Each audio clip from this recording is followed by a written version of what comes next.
Okay, my name is Richard Kinard, and I was born in Brooklyn, New York. I moved down south, South Carolina, Spartanburg, when I was about 8 years old, and I, finished up my young adulthood. Graduated from Spartanburg High School. I grew up in the neighborhood called Highland. Um, you know, it was a little rough neighborhood, but you know, most people say that it's gonna be hard to get up out of there. But one thing that I always had in my life that I trusted was that that there was something better than what I had actually here where I was at, and so that made me want something different or want something more in life, and that's what led me to either go to college or join the military. And at that point in time, parents and stuff didn't have a lot of money to go to college, so I joined the military. I joined the United States Navy in 1988, a couple months after I graduated, and went to boot camp in Great Lakes, Chicago. Um, and I did my first tour in Pearl Harbor, Hawaii. Once in Hawaii, um, ship went to New Orleans. Um, I met my wife, and the rest is history. I spent 20 years in the Navy. I retired from the Navy, and that would lead me to where I'm at today. Yes. And my name is Monique Kinard, and start all over Monique Gastineau Kinard. When he met me, I was a Gastineau. But anyway, I was born in San Francisco, California. My mom moved to New Orleans when I was about 3 or 4 months, and from that on, I was raised up in New Orleans.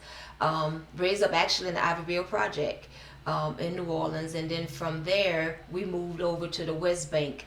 I have eight. It's altogether is 8 of us. It was four girls and 4 boys. My mother name is Leota. My father name is Morris, and we were actually raised up, growing up in a cutoff. A lot of people know the cutoff as being a place where it was just a whole bunch of family. Everybody knew everybody, and that's where I had most of my childhood until my mom moved back over what they call the other side, which is over the river. And so most of my life, like my husband said, it was we were pretty much here and there. Never really had any stability in our life. And so when I think I was like in my, I think I was in junior high, is when my mom, she finally moved back to the West Bank from over the river back to New Orleans. I went to Carr Junior High School.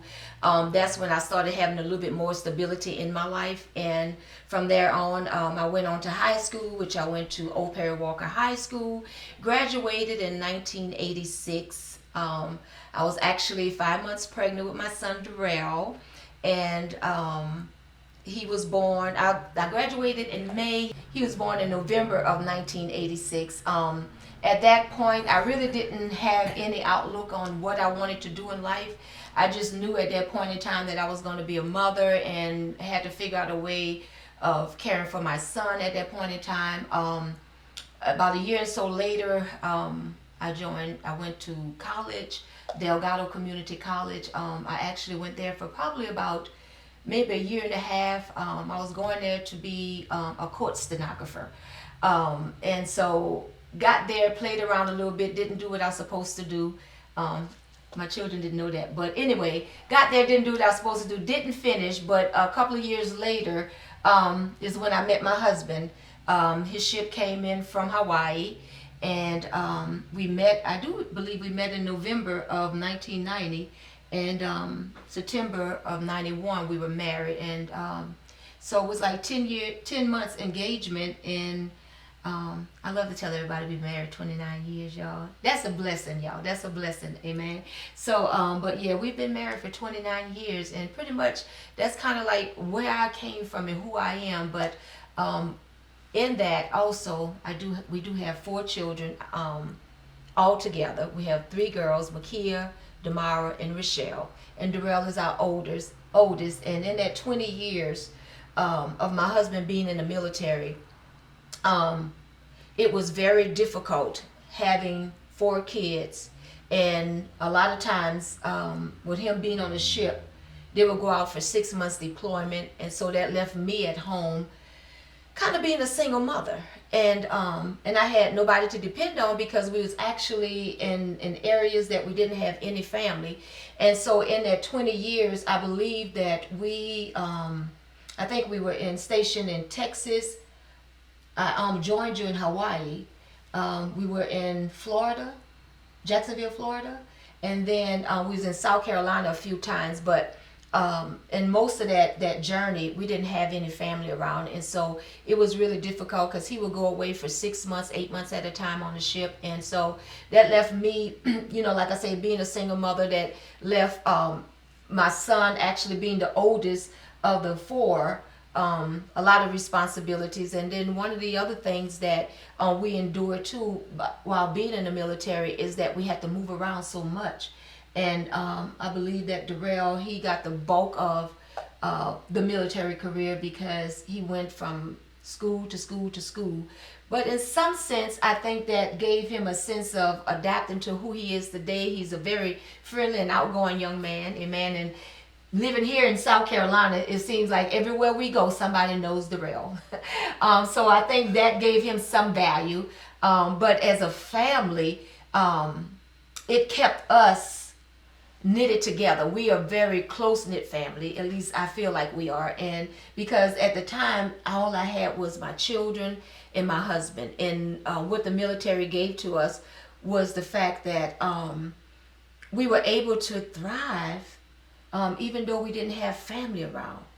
And so that made us a lot closer, my children and my husband and myself, because even when he would come home, the closeness that I felt that we had, was a bond that even to this day nobody can break.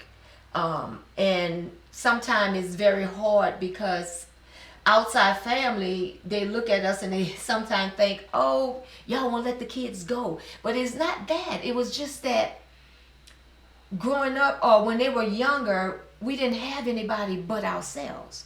And so we went everywhere together. We did everything together, and that just built that closeness that we had. And so when my children, got up and wanted to go away to college, it was hard for me.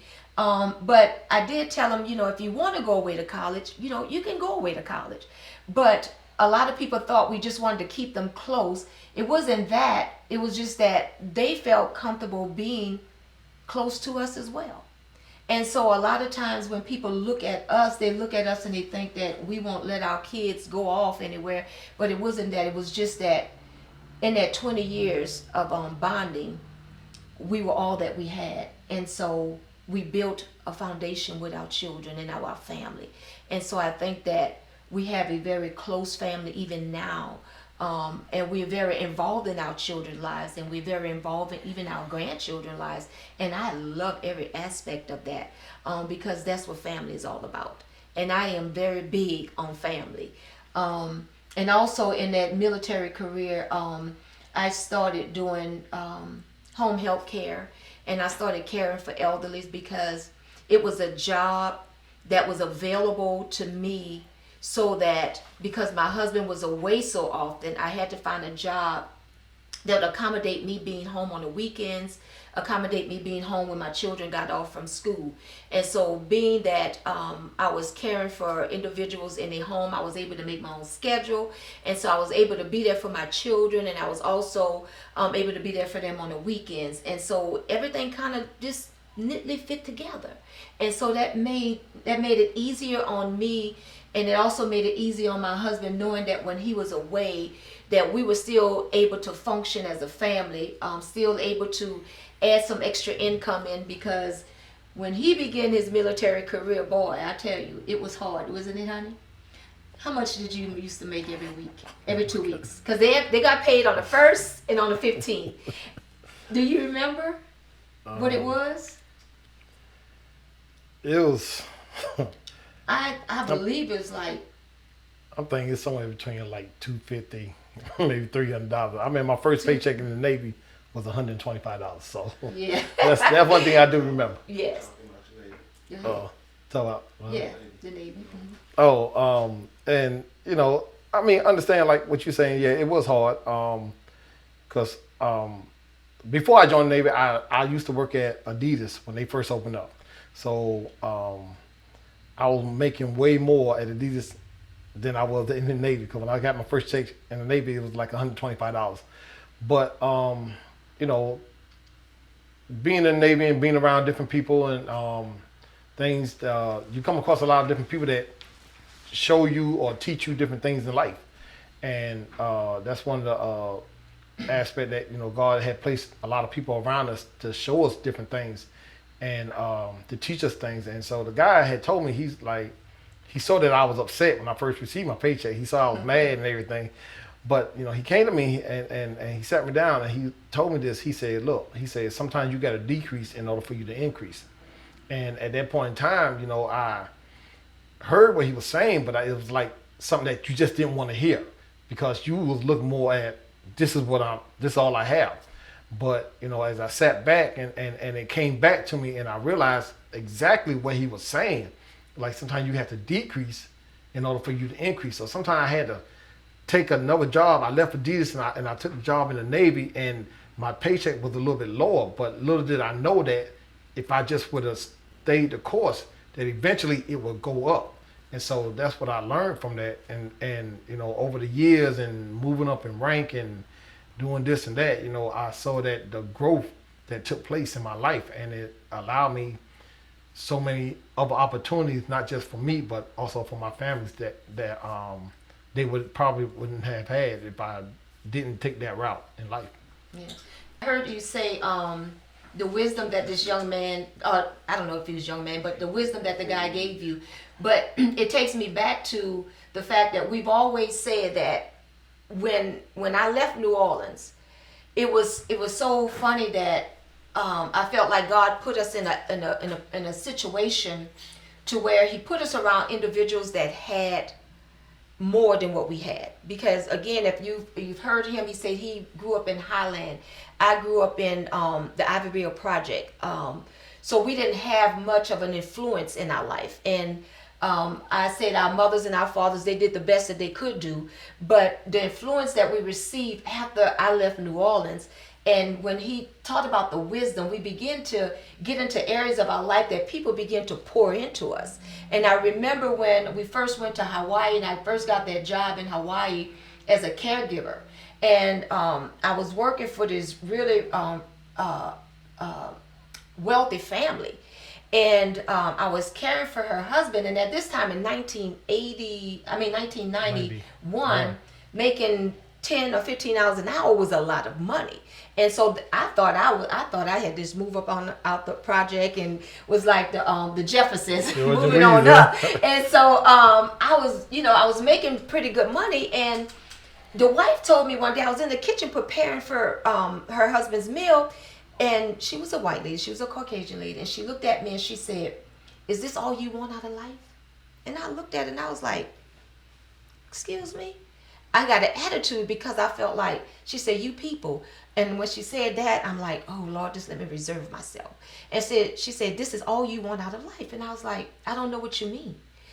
She said, "There's a lot more in life for you." And so I was like, "Well, I'm here caring for your husband. Don't you think that this is enough for right now?" And like you said, you didn't understand what he meant. I didn't understand what she meant. I took it offensively at first. And then she had a registered nurse that worked for her that did all of our scheduling and everything, and she was a black lady. And so I remember her name was Janet. And so I went to Janet and I said, "Janet," "I don't understand." And the lady name was Miss Sterling. I'm on the show that they passed away right now. But I went to her and I said, "I don't understand and what I'm doing is not enough for her husband." I said, because she asked me if this is all I want in life. I said, and I really got offended by that. And Janet looked at me and she said, "Well, Monique, is this all you want?" She said, "There's education out there." She said, "There's so much more in life." And I'm like, "But is this not good enough?" And so I kept saying, "Is this not good enough?" And I didn't understand what they were trying to tell me, that there was more to life.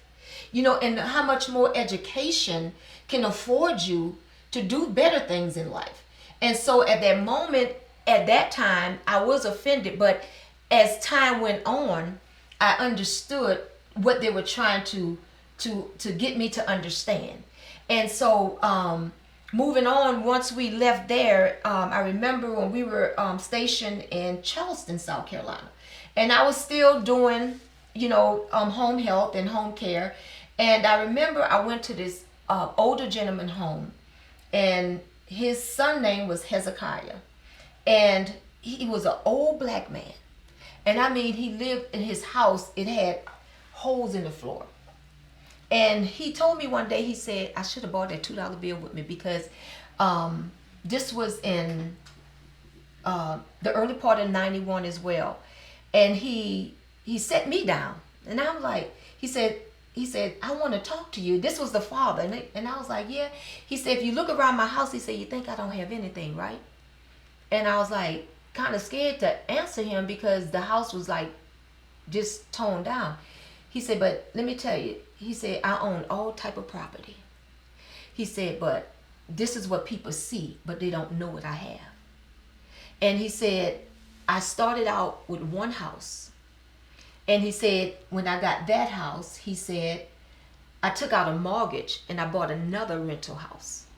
And he said, from there, I built on. He said, I didn't take my money and I didn't go scoundrelly. He said, I didn't go buy this and I didn't go buy that. He said, I began to build a wealth for my family. And he said, I'm going to give you this $2 bill, which I still have today.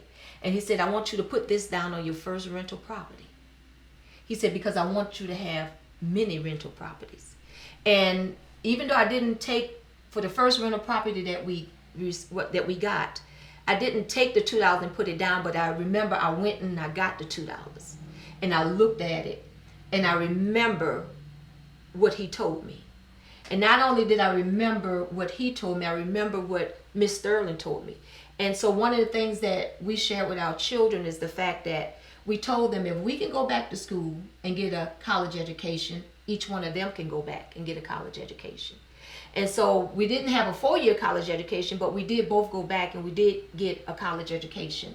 And so the wisdom that was given to us, we took it and we actually applied it to our lives. And so, over the years, I just know that the wisdom that we received, we applied it so that, and then we not only applied it to our lives, but we also try to tell our children and give it to our children, because we didn't have it. But God saw fit to make the door open so that it was poured into our lives. Yeah. And, well, one thing that we want to just elaborate on is that, first thing first is that we truly believe in God, and that's our source, and that's what keeps us going. That's what motivates us each and every day, is that, we know that not anything that we have is not because of something that we did on our own, but it's the fact that God has truly blessed us and allowed us to have it. And so, going back into my military career, I did my first 4 years in Hawaii. They kid from Highland. They took me. I wanted to be closer to home. I wanted to be closer to some of my family members, but they sent me straight to Pearl Harbor, Hawaii. So I went to Hawaii. I didn't have no family. I didn't have no friends. It was just me and whoever I met on the way. And so, that alone allowed me to grow up as a young man. And so I did my first 4 years in Hawaii. And in the midst of me being out there, I went to New Orleans and I met my wife, and then we went back to Hawaii. And I was trying to make my way back to the East Coast, get back home closer to South Carolina. So I was awarded an opportunity to go to Texas. Spent 2 years in Texas. They had just built a new base out there in Texas. I was on the ship in Hawaii. It was the USS Willamette. It was an oiler. Then I went to a frigate in the Joseph Hughes in Texas, and did two years from there. And once I left Texas, then I was allowed to take orders, and I worked at the brig in Charleston, South Carolina. So I worked at the brig, the Navy Consolidated Brig. The brig is basically it's a prison for the military.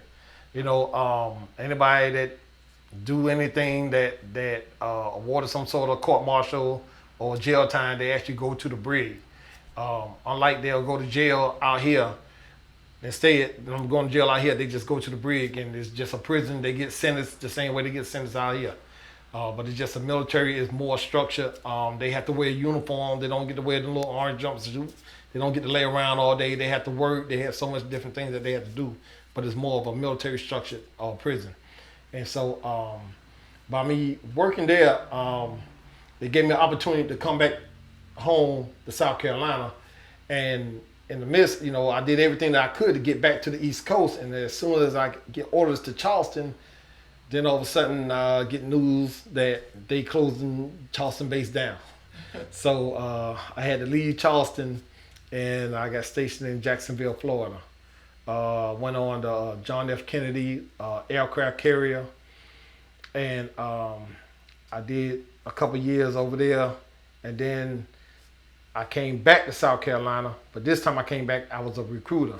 So I actually was a recruiter here in Spartanburg. I worked at the mall over there at Westgate Mall, and I recruited here for about 5 years. Different high schools that I had, that was mine. In the midst of me recruiting, they sent me to Guantanamo Bay, Cuba, because I had to go deal with the Taliban and stuff that was over there, because I had a certain NEC because I worked at the brig. So I did a couple tours. I did a tour out there in Cuba, and then I came back home, did a few more months recruiting, and then I did my final tour in Norfolk, Virginia. I was on the Dwight D. Eisenhower, another aircraft carrier, and I finished up my time. But in the midst, we would go on tours, and like my wife was talking about that, I would have to be away from my family for so long. We had to go on deployment. And being under deployment, meaning that you were actually away, meaning you was away from the United States. You were away from your home, your family. You were away for, 6 months, 8 months. It depends on what was going on in the Middle East would determine how long you were actually going to be out there. And there was time frame that, like I said, I had to go. It was nothing that I could do to stay. And so my wife would actually have to be at home, and she would have to conduct business as if I was there. She had to be the woman of the house, but she also had to be the man of the house because I wasn't there. And by my son Darrell being the oldest, he had to take on some responsibility that normally would fall on me. But because I wasn't there, he had to take on a more of a adult role. And being away from the family and stuff, it just, like my wife was saying, that when we did get back together, we was always together. We always did everything together because the family was that's how we was built. That's how we made things happen. Growing up as a child, like I said, I moved from New York to South Carolina. But when I moved to South Carolina, I understand that I didn't really have a lot of family here in Spartanburg. And so we kind of grew up, and it was just us. We didn't have my grandparents didn't live here. My cousin didn't live here. I didn't have no uncles here. It was just us. So we had to grow up in this area just by ourselves. And so when I did have my family, that what made me want to be with my family more. And everything was all about family because of the family structure that I didn't have growing up. Yeah. When you were talking about Hawaii, when we first moved to Hawaii, is when I realized that I was actually from New Orleans. And the reason why I say that is because I would tell people, I've met friends out there because I had to meet friends very quickly because I can remember when we first went out there, they had a little hurricane or something that came through, and all of a sudden he was gone. And I mean, we wasn't out there for maybe a month, and I'm like, what am I supposed to do? And so here it is, a girl from New Orleans, ain't never been away from home before. And then when I moved to Hawaii, the ship had to leave out all of a sudden because of hurricane, and I'm like, well, why did they taking our husbands from us? Because I don't know what to do. But anyway, long story short, meeting people, I had to meet people really quick. And I remember meeting this one young lady, and I told her I was going to make groceries. That was so funny to them. And they would ask me, how do you make groceries? And for the love of it, I didn't understand what they were talking about. I I said, you gonna make groceries the way you gonna make groceries. But of course, I'm from New Orleans, and everybody in New Orleans, they make groceries. She was like, you mean you going grocery shopping? And I was like, no, I'm going to make groceries. So to me, it was like I was speaking foreign to them. And then don't talk about the orange. And when I first met my husband, this is so funny. I was gonna fry some chicken or pork chop or something like that. And I asked him to go to the store to get some Earl. And he's like, she want me to go to the store and get a man? And I was talking about cooking oil. But I said Earl. But it was just like New Orleans, and I still got that little New Orleans accent. It comes out every now and again. It might be coming out today, I don't know. But that dialect, yeah. And so that was one of the things that in our military career as well, I had to get used to.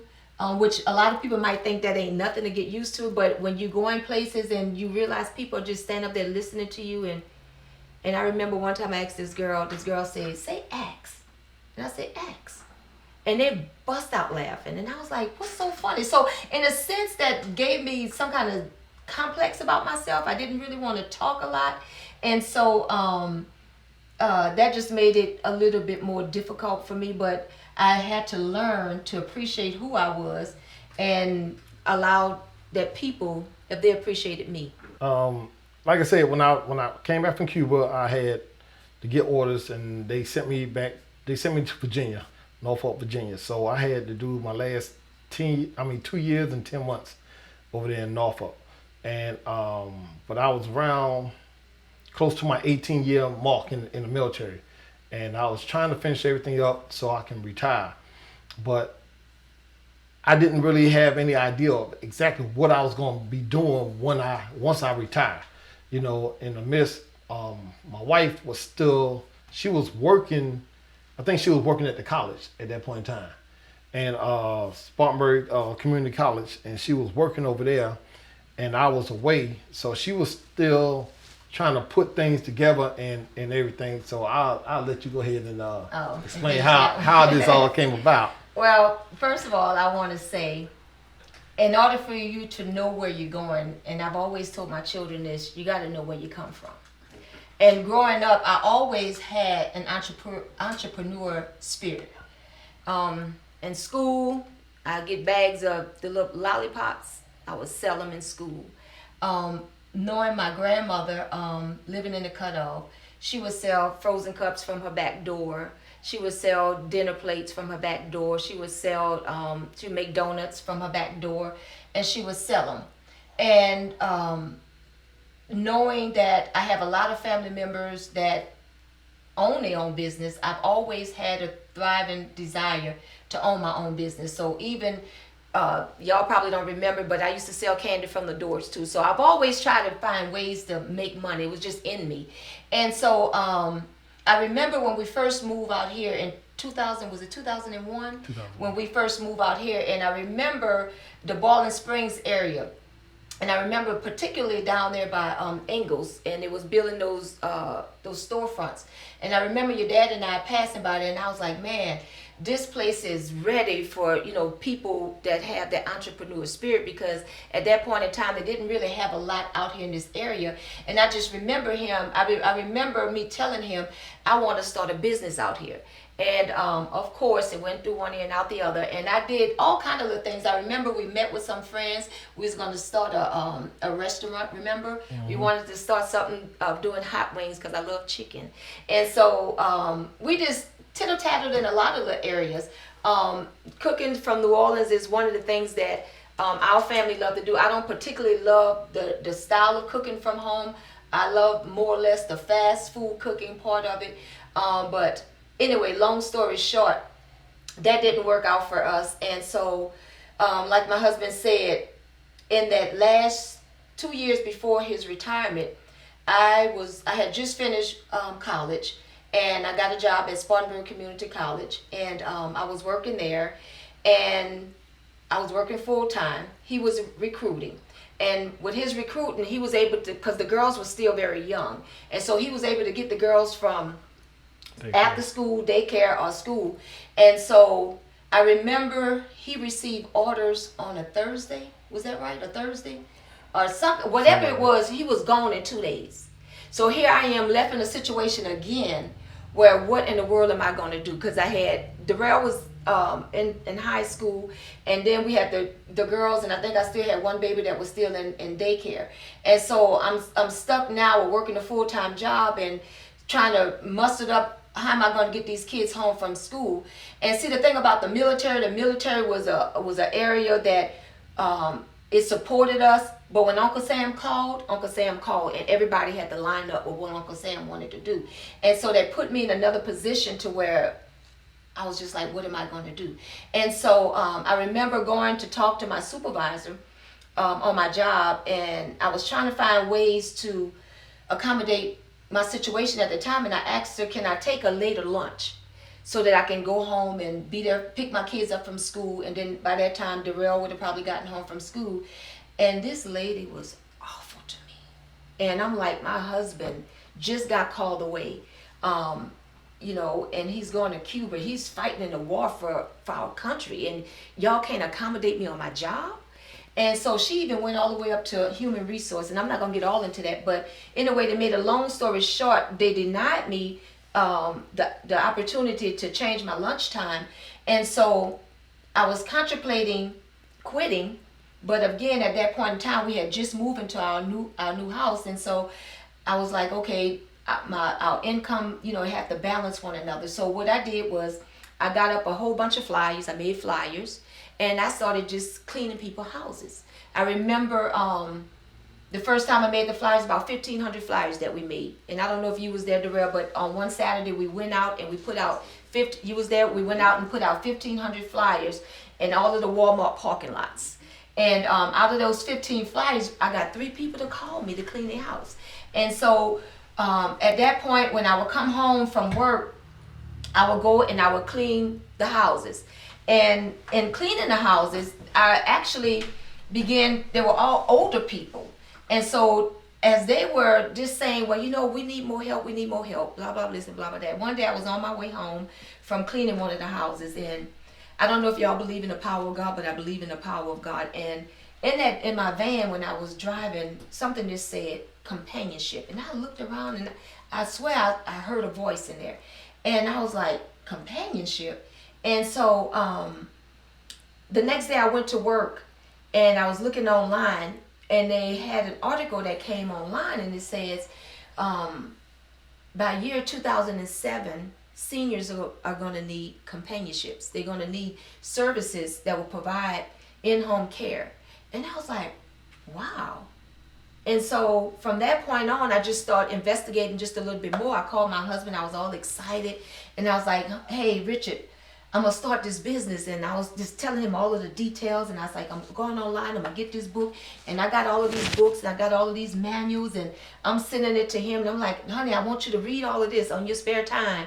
I said, and tell me what you think about it. And he was at that point, he was like, well, Monique, whatever you want to do, he said, just go ahead and do it. And so I was like, okay, then fine. I'm going to do it. I'm going to do it. And so while I was at work at Spartanburg Tech, they actually had a part-time job that came open. And so they actually called me and asked me if I wanted this part-time job, which made everything kind of begin to fall in line. So now I had this part-time job here. I was able to still provide for the family, help provide for the family, and then start the business as well. And so got into all of those details, and my husband and I, we prayed about it, and we just kind of went forward. And one of the things and going forward, I went to a couple of people asking them what they thought about us starting a business. And I got a lot of negative feedback. And at that point, I realized I had to shut everything down because everything is not for everybody. And once I realized that, I started just keeping it between me and my husband and what we were planning on doing. And so giving him the information that he needed, and trying to get him when he was in Virginia and me over here to kind of get things together. It was kind of hard and kind of difficult, but by the grace of God, we were able to put some things together. And then when I was on that part-time job at Spartanburg Tech, I was there. Once I finished my work, I made sure I got my work out of the way. I began to make my flyers, and I began to make my postcards, and I began to actually set up everything. And I remember going back to Richard and telling him, oh, and another thing that happened too, in that time, Hurricane Katrina hit.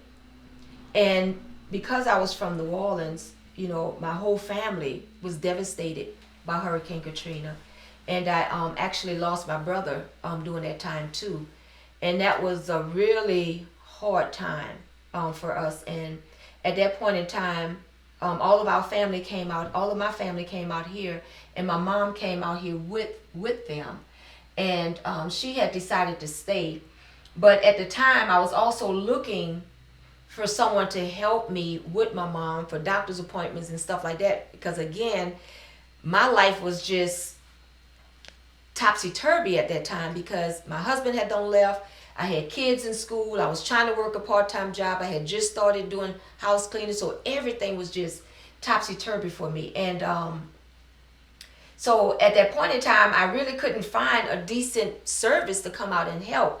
And so that was another reason when I heard, you know, the companionship, and then I got this, I was online and I saw where they said, you know, seniors are going to be needing companions in the near future. And then with me having to deal with my mother, it was just like the story was being written out. This is the way you should go. This is a plan for you. And so it kind of, everything just fell in place, y'all. Everything from the time that we got the flyers, from the time that my mother came in, from the time that my husband actually was sent to Virginia, everything began to fall in place.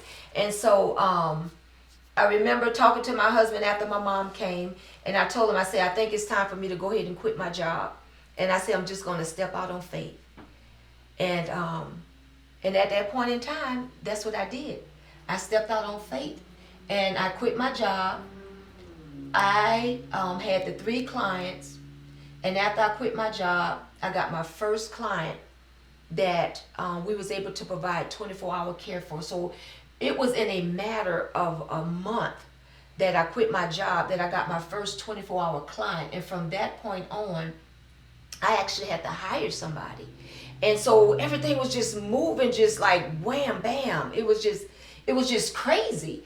And so from even after that, I had 3 employees in my second month of opening my business. Even coming up with the name, I don't even think I had the name really down pat that well before I was actually in business. And the way that Penchant came about is, the name of Penchant means a strong desire. And because I cared for individuals so much when I was in the military, I loved what I do, and I love caring for elderly people. And so it became a part of who I was.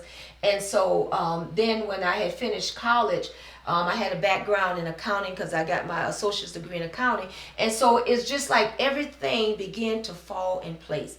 From every aspect of what was told to us in our earlier part of our marriage, the advice that was given to us, everything just began to fall in place.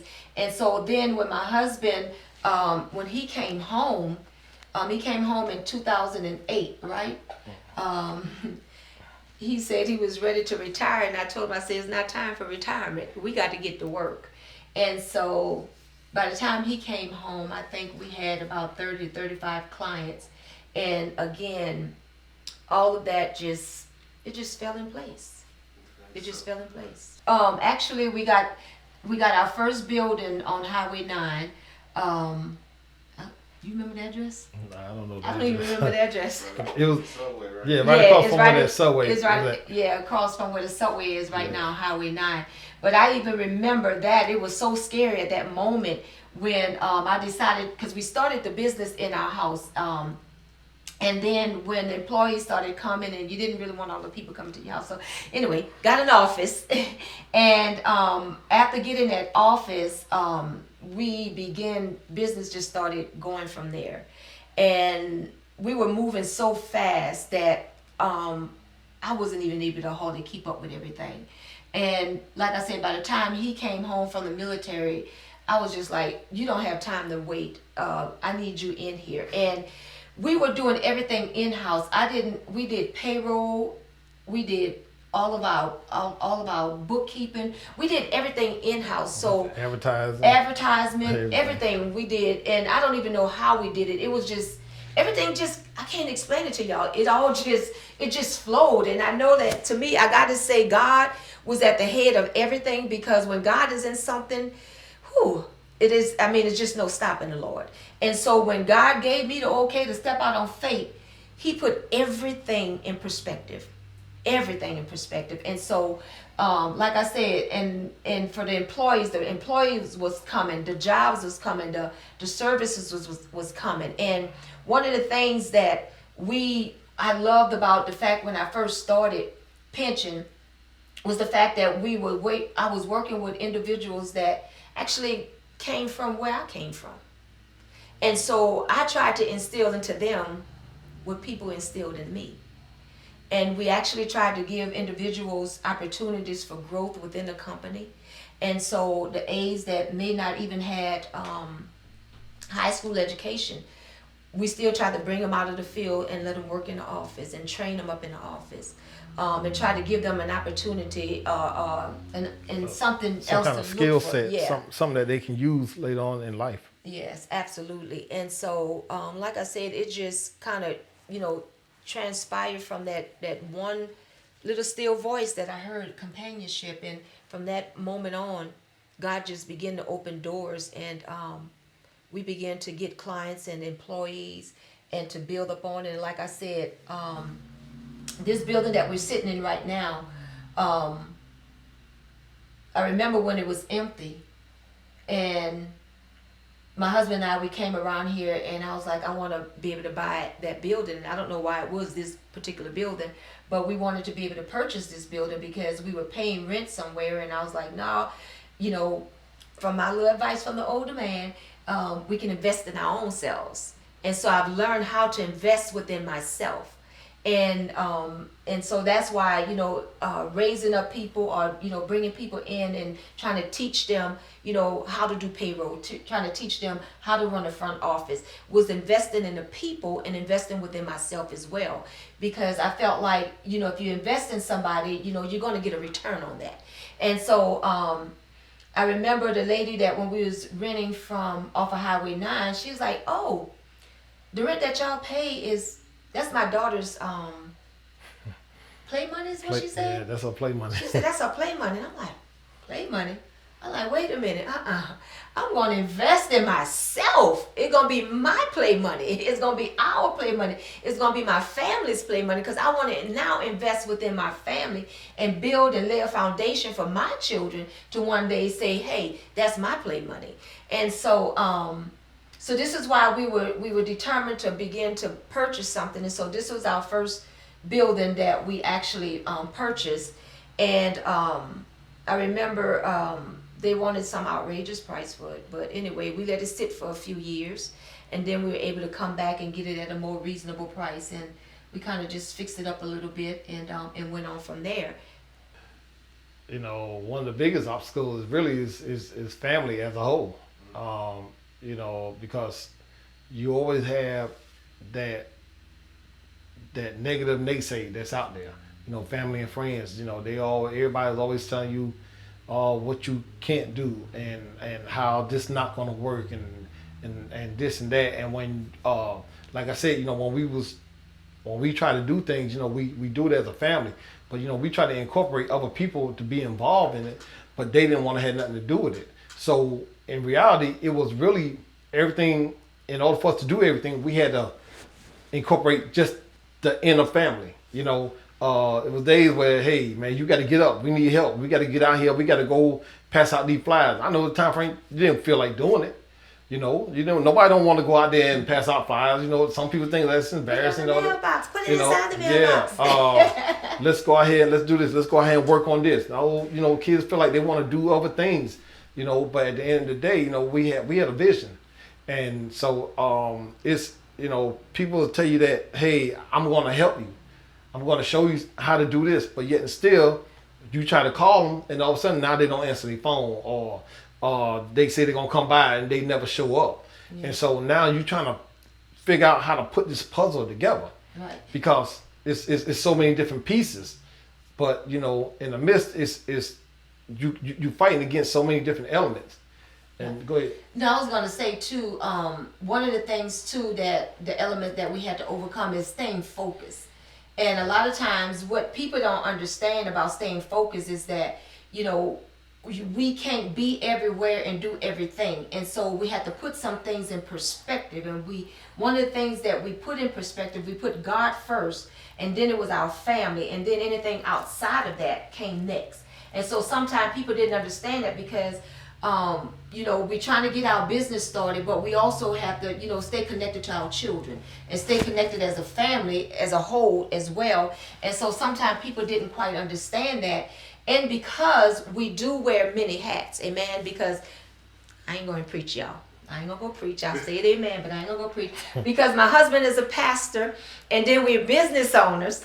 And so we had to learn, and then your family. So how do you disconnect all of that? And one of the things I always try to tell my children, and my husband try to tell them, listen, we wear different hats. When we at work, we're business owners. When we at home, we're mom and dad. When we at church, he's pastor and I'm first lady.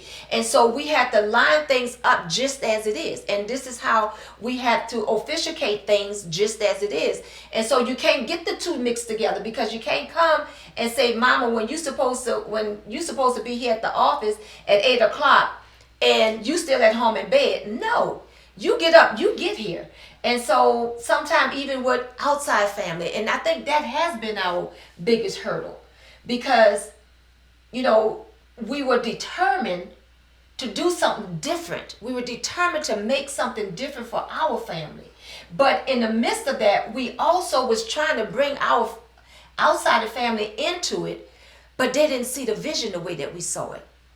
And so at some point in time, we had to just say, okay, like my husband said, let's refocus this thing. And so that is our biggest hurt, because we love our family. And we want them to be a part of what we see God is leading us to do.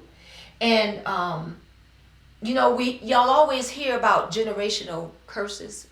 And at this point in time in my life, I said it's going to stop with my family. But it had to be a foundation that had to be laid. And in laying that foundation, there had to be some sacrifice. And that sacrifice meaning that you have to put your best foot forward. And you cannot allow anyone to come and to tear it down. And so that's been our biggest hurdles, because there's been some nights that I've actually had to cry, because I've always been misunderstood, but knowing that we had a purpose and a plan to make this business so that this could be something that we can pass on to our children and our children's children, and make just make something for our kids. One of the other obstacles is that came upon us is my sickness in 2019, which actually absolutely took me and the whole family completely off of our feet. In 2019, which I didn't know it, but I was diagnosed with something called polymyositis, which is a muscle weakness. And at the first onset of the diagnosis, I was pretty much bedridden. I couldn't walk. I couldn't do much for myself. I couldn't roll over in bed, because what it did, it attacks my muscle. It's a muscle enzyme, and it also look at it as an autoimmune disease. And so it's like my body is fighting against itself. And so that has been the biggest hurdle in our business, or the biggest obstacle that we had to overcome. But again, my family, they came up, they mustered up, and everybody did their parts. And getting Penchant Home Care started, first of all, we are a Medicaid facility. We provide Medicaid services, so we had to actually get licensed through the state, become Medicaid providers. The other thing is, when we started in 2005, the state of South Carolina, they did not require for us to be licensed as a home care agency. But I think it was in 2010 that they made it to where every agency had to be licensed, and so they kind of grandfathered us in, and so we were able to get our license, in which the license have to be renewed every year, and now we have to have inspections every year. Being a Medicaid provider, we also have to have inspections every year. So each job title within the business is very important. And Richard, he takes care of our payroll and everything now. We have Essence, which is my daughter-in-law. She actually is the office manager, and she pretty much runs everything. I think it was last year we were able to open another office in Gaffney, and my son Darrell, he is over that office in Gaffney. And so as far as regulations and as far as getting things set up for the business, we just have to start out basically with a business license at the very beginning in 2005 with a business license. And pretty much that was it. But now, like I said, you have to have the business license. You have to have licensed by DHEC. And you also, if you decide to go into Medicaid, you have to get licensed through Medicaid Community Long-Term Care. And also you have what you call private duty. So there's different sectors of home care business. We are a home care, not a home health care. There's a difference between the two. Home health care is where you have skilled services like an RN, occupational therapy, physical therapy coming into the home. But what we do is we provide solely in-home care, non-medical care, meaning that we go in, we provide the client with someone going there helping with meal preparation, taking them to their doctors, helping them, assist them with bathing and light housekeeping, and just sometimes just mere communication, because a lot of times we got and respite, where they might stay in there for 8 to 10 hours or whatever. But for the most part of it, just going into the homes, making sure that the elderly is being taken care of. Not just elderly, but we service children as well that may be autistic. So children that may have learning disabilities. We also service people that have brain injuries. A lot of times we get people that have had auto accidents or motorcycle accidents that's paralyzed and that have brain injuries. And so is a number of different type of services that we provide to different type of people. So it's not just elderly people, but is anybody, even if it's new mothers that's coming home and they need an extra hand in the home. And all they would have to do is just pick up the phone. If it's private pay, they can pick up the phone and just call us. If it's Medicaid, they have to go through a process. They have to go on a waiting list. Also, there's Alzheimer's care out there. There is a variety of different services that we can provide. People with dementia. There's also the VA. They have the veterans. They have aid and attendance. And so people that have different types of insurance. They have your private pay insurance. You have your VA insurance. Aid and attendance. You also have the vouchers from Alzheimer's and dementia, and like I said, in Medicaid or private pay. And then some people have private pay insurance, because you can get long-term care insurance, which is a private pay insurance that would help you to pay for services when you become and able to care for yourself. And so those insurance, you can get those with like any insurance that you may have, like life insurance. There's a policy that's called long-term care insurance, and I recommend any and everybody that is able to afford long-term care insurance to get it, because as the COVID hit, we have actually increased in some areas because people are looking for services. They want to take their family members out of the nursing home because the COVID, when it hit nursing homes very hard. And so therefore a lot of people was pulling their family members out. But one of the other things that I would like to tell people too is that preparing for this stage of life is very important, because a lot of times when you have an elderly mother or elderly father and they're doing good for themselves, and then all of a sudden they're faced with a hospital visit, or they're faced with a hospital stay, and especially if you live out of town or you're the only child, all of the responsibilities fall on you and you don't have any help. And that was the same thing that happened to us when we first started Penchant when my mom came. All of the responsibilities fell on me, and I was looking for outside help. But at that time, we didn't understand what it was and what we needed. So I tell people all the time, seek out advice now, and how to find and get long-term care in place for your elderly parents, because you never know what could take place. Even for yourself. Yeah, and even for yourself. And to be honest with you, the younger you are and you buy long-term care insurance, the cheaper it'll be. But if you wait till you are up in your 60s or 50s, their premiums are very expensive. But they still outweigh what it will cost to put your loved one in a nursing home, or to have someone like with my company come out. And the way that we charge per hour, and you have to have so many hours per day in order to have a service to come out into your home. And when we do send our aides out, our aides are, we do background checks on them. We do drug testing on them. They go through training.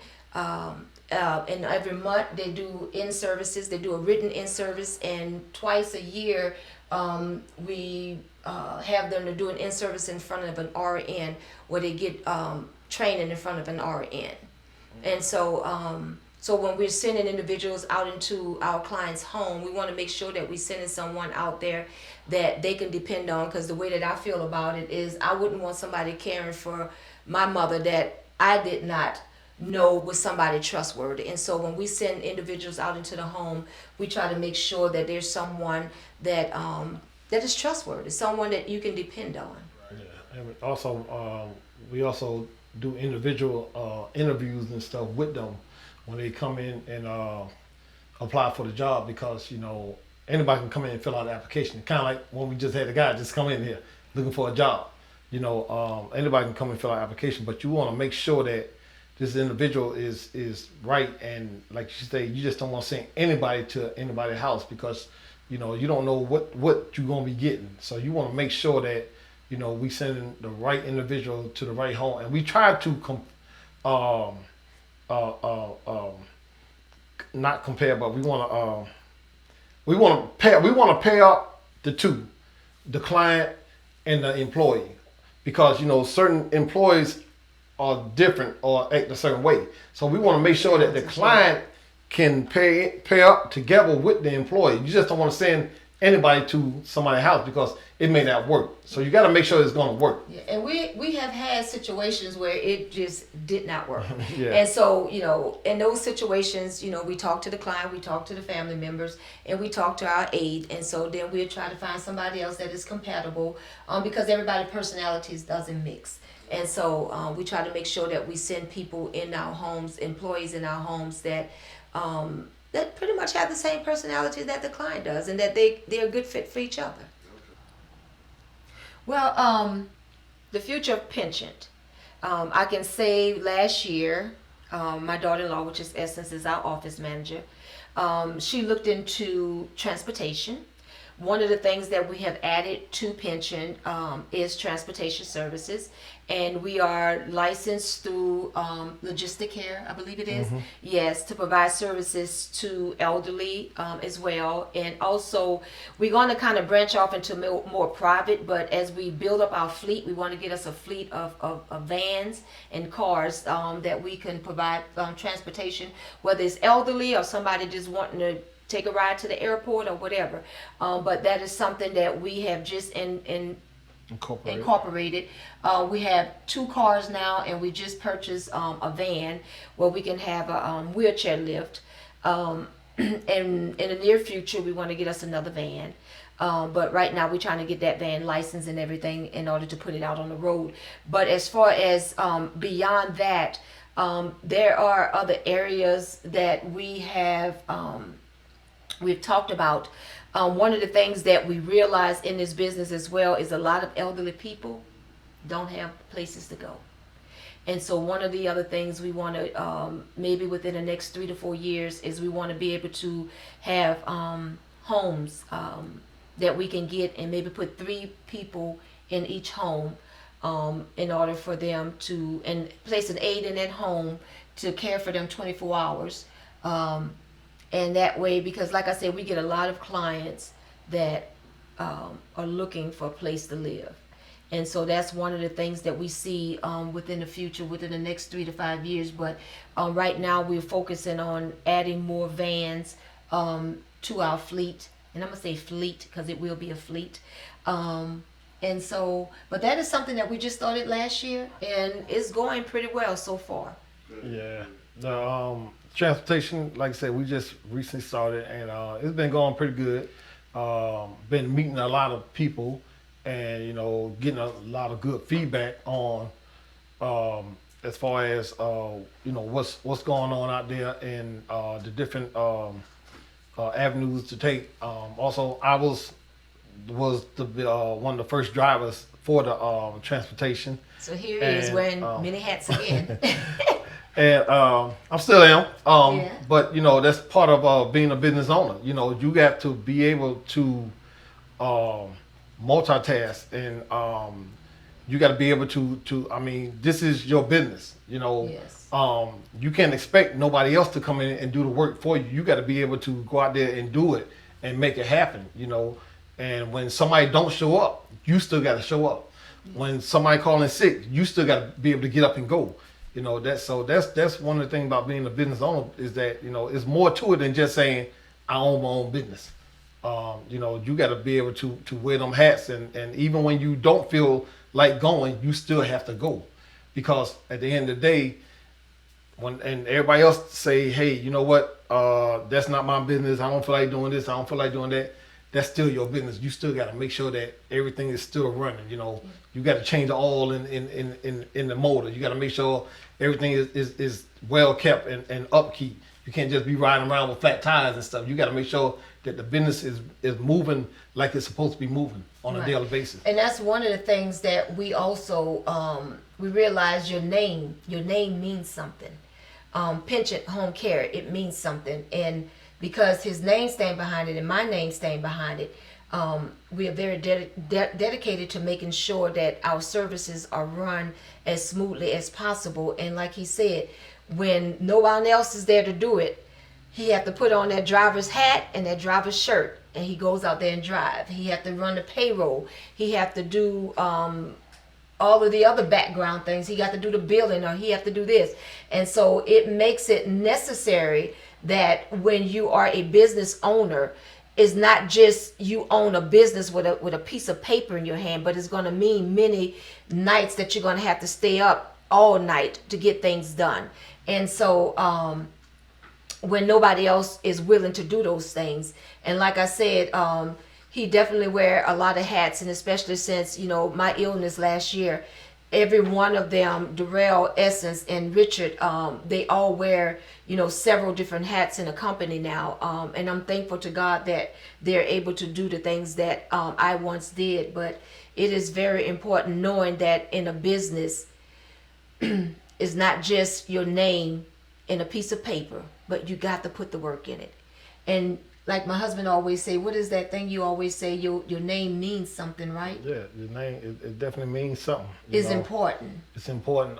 You don't want to tarnish the name. You don't want nobody to go out there and you sending bad aids to clients, and all of a sudden they're not worrying about the aid name. They're worrying about the company name. They're saying that this company sent this aid, and so your name is being tarnished. So that's the last thing you want. Your name means something. So, Right. And one thing I just want to add to it is that fact that the one thing that we want to do is that we wanted to have something that we can pass on to our kids, and then our kids can pass on to their kids. It's something that we pass on from generation to generation. Yes. And so as they build up on the next level or the next step, and they just take it to the next step, Yeah. To be able to have something. Right. And I just want to add this too, because in teaching your children or teaching our children, one of the things when they were growing up and in high school, they would always say, hey, we never had this, we never had that. And one of the things that we always did, we always try to give our children the best of what we had, but we never tried to give them what somebody else had.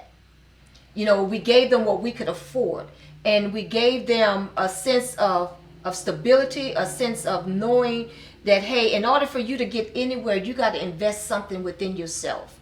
And going out there spending money on ridiculous shoes and clothesline, that was never our forte. Amen. But we always made sure our children looked good, dressed good, and was decently prepared.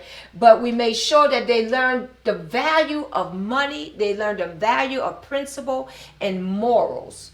And so and see, you got to incorporate this in your children at a young age. And so in order to leave them with something, we can't leave them with something when they become adults. That had to be something instilled in them from a young age. And I think that from a very young age, we did that. And so it got us to this place now that we're saying, okay, here's a company that we're building, but I'm not going out there and I'm not going by all of these expensive cars when we first got started. No, what we did was we reinvested our money. We made sure we paid off bills. We made sure that our credit was right. We made sure that those things was taken care of that needed to be taken care of. And now that we're 15 years into it, we can sit back and we can relax a little bit.